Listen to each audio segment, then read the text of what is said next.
మేము మళ్ళీ కొమ్రవెల్లికి వెళ్తున్నాం. ఎందుకంటే మా పిన్ని బాబాయ్ వాళ్ళు కొమ్రవెల్లిలో బోనాలు చేస్తున్నారు. మేము వచ్చేసరికి బోనం తయారు చేస్తున్నారు. ఇక్కడ మా నానమ్మ మా పిన్నికి ఎలా తయారు చేయాలో చెప్తుంది. మీరు కూడా కొమ్రవెల్లిలో బోనాలు చేస్తారా? చేస్తే కామెంట్ చేయండి. మా పిన్ని బోనాలన్నిటికీ పసుపు రాస్తుంది. అవునక్క, బోనాలలో ఏం వండుతారో నీకు తెలుసా? నాకు తెలియదు కానీ నానమ్మ చెప్పింది. ఒక దాంట్లో బెల్లన్నం, ఒక దాంట్లో పప్పన్నం వండుతారంట. ఇంకా చిన్న బోనాలలో ఒక బోనంలో పెరుగు, ఒక బోనంలో పచ్చిచారు వేస్తారు. ఇంకా చిక్కుడుకాయ, వంకాయ, కాకరకాయ నైవేద్యంగా వండుతారంట. నానమ్మ చెప్పింది. అవునా? నేత్రిక, నీకు తెలుసా? ఏంటిదక్క? నానమ్మ వాళ్ళైతే కొమ్రవెల్లికి వచ్చి మట్టి కుండలు కొని మట్టి కుండలలో బోనాలు చేసేవారంట. అవునా అక్క? ఇప్పటికీ కొందరు మట్టి కుండలలోనే బోనాలు చేస్తారంట. ఓహో. బోనానికి పసుపు రాయడం అయిపోయాక బియ్యం పిండి పసుపుతోటి బోనానికి తయారు చేస్తుంది. మొత్తానికి బోనాన్ని పూలతోటి అలంకరించి తయారు చేసింది మా పిన్ని. చూడండి, బోనం రెడీ అయిపోయింది. అక్క, బోనాలు చాలా బాగున్నాయి కదా? అవును. ఉగ్గు పూజారి గారు వచ్చి పూజ స్టార్ట్ చేశారు. అక్క, పట్నం వేసాకే పూజ చేస్తారు. అవును, కొమ్రవెల్లిలో పట్నాలు వేస్తారు. పట్నాలు వేసి పూజ చేస్తారంట.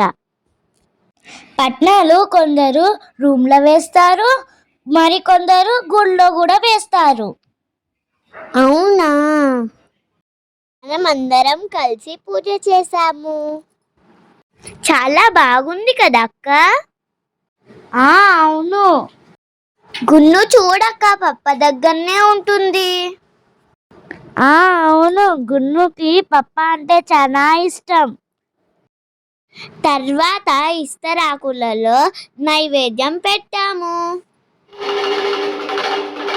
మా పూజ అయిపోయింది. మేము దర్శనం చేసుకోవడానికి వెళ్తున్నాము.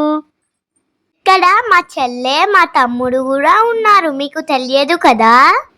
చూడండి, గుడికి వచ్చేసాము. గుడిలో చాలా మంది ఉన్నారు. అమ్మో, ఎంత పెద్ద లైన్ ఉందో. అవునక్క, చాలా మంది ఉన్నారు.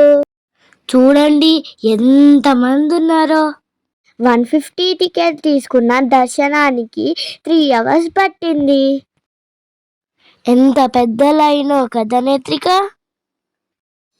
అవునక్క, నా కాళ్ళు చాలా నొప్పిలేస్తున్నాయక్క.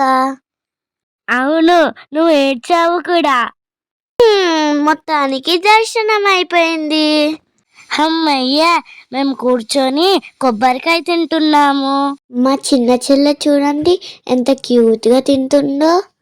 మీకు కొమ్రవెల్లి మల్లన్న దేవుడు ఇష్టం ఉంటే కామెంట్ చేయండి. మాకు చాలా ఇష్టం కొమ్రవెల్లి మల్లన్న దేవుడు అంటే. తరువాత రూమ్కి వెళ్ళేసి సాయంత్రం రాతి గిర్రల దగ్గరికి వచ్చాము. రాతి గిర్రలు దగ్గర ప్రదర్శనలు చేసి కొబ్బరికాయ కొట్టాము. చాలా మంకీస్ ఉన్నాయి ఇక్కడ. అమ్మో, తొందరగా దర్శనం చేసుకొని ఇప్పుడు రేణుక ఎల్లమ్మ తల్లి దర్శనానికి వెళ్తున్నాము. రాక, ఎంతసేపు? అబ్బా, నడవలేకపోతున్నాను. ఇక్కడ కూడా లైన్ ఉంది. మొత్తానికి దర్శనం అయిపోయింది. మా తమ్ముడు చూడండి, కూర్చోమంటే ఆడుకుంటున్నాడు. కాసేపు మేము కూర్చొని రూమ్కి బయలుదేరాము. సావిత్రిక, పప్ప మీద అలా ఎక్కావేంటిది? అవునక్క, కాళ్ళు చాలా నొప్పిలేస్తున్నాయి. ఈ వీడియో కనుక నచ్చితే please like, share, subscribe, comment చేయండి. Bye bye.